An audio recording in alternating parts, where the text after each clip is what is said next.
bismillahi raxmaani raxiim. waxaana casharkii inii socday isagana oo barbar socday barnaamijkeeni windows 10 pro.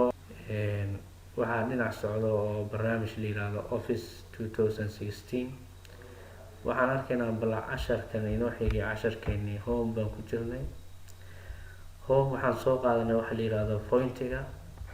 horena waxaan u aragnay waxa la yiraahdo paragraphka, inkastoo weli aan guda gelin oo hadda aan guda gelayno. hore waxaan usoo qaadanay home.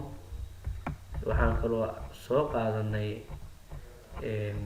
noocyadiisa kala duwan ee ribbonska, hadday noqoto clipboardkii, pointigii, paragraphkii iyo stylekii. hadda marka waxaan sii guda gelaynaa paragraphka. waxa la yiraahdo bulletin number waa aragnay, laakiin paragraph waxa la yiraahdo aan gelaynaa. kadib waxaan u guda geli doonaa waxa la yiraahdo insert ribbon. casharkeena uu ku saabsan yahay caawa.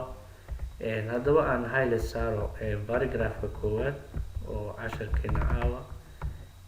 haddaan saarno marka aan nidhaahno home oo aan tagno paragraph line, halkan waxaa kuugu jira waxa la yiraahdo 100 1015 1.5 2.5 3.5. waa sadarada inta u dhaxaynaysa ee bannaan. sida caadiyan badanaa waxaa la isticmaalaa 1.5. waxaa kaloo jira mararka qaarkood inay dhacdo waxa la yiraahdo remove space after the paragraph.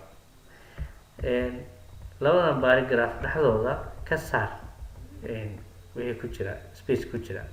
haddana remove waxaa arkaysaan inay isku dhawaadeen labadii paragraph oo aysan kala fogaan. tusaalahaan aada bay iskugu dhawaanayaan.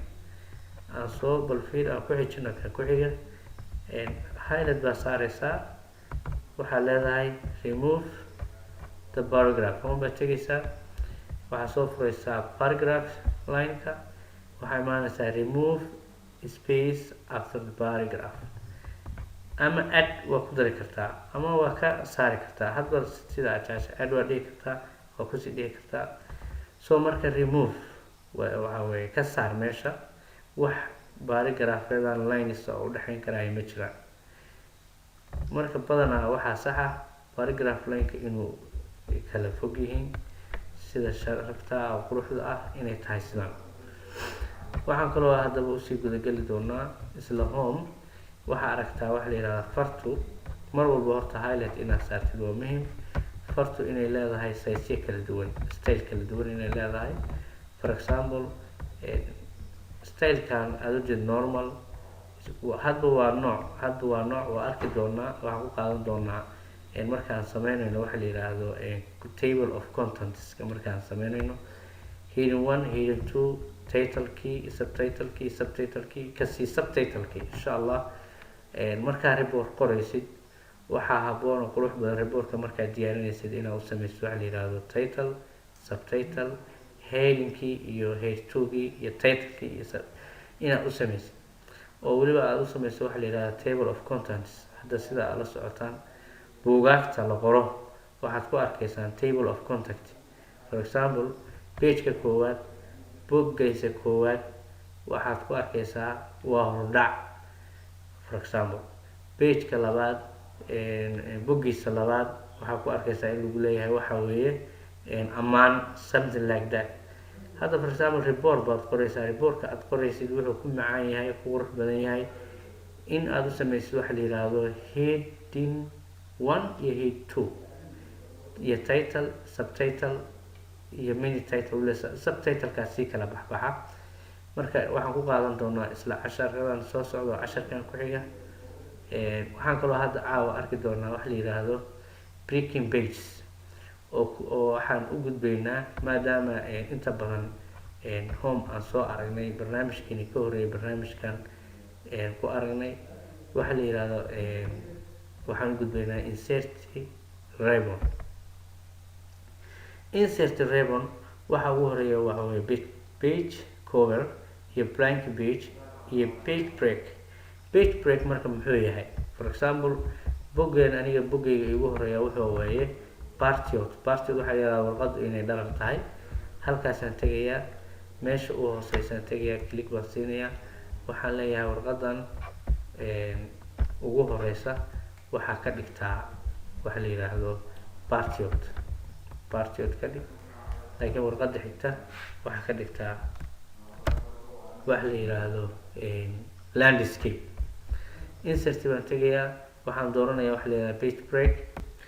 okay, haddaan doonayo marka waxa la yidhaahdo page break inaan sameeyo, waxaan tegayaa page layout, ribbonka loo yidhaahdo layoutka, dan waxaan dooranayaa waxa la yidhahdo breaking pageska.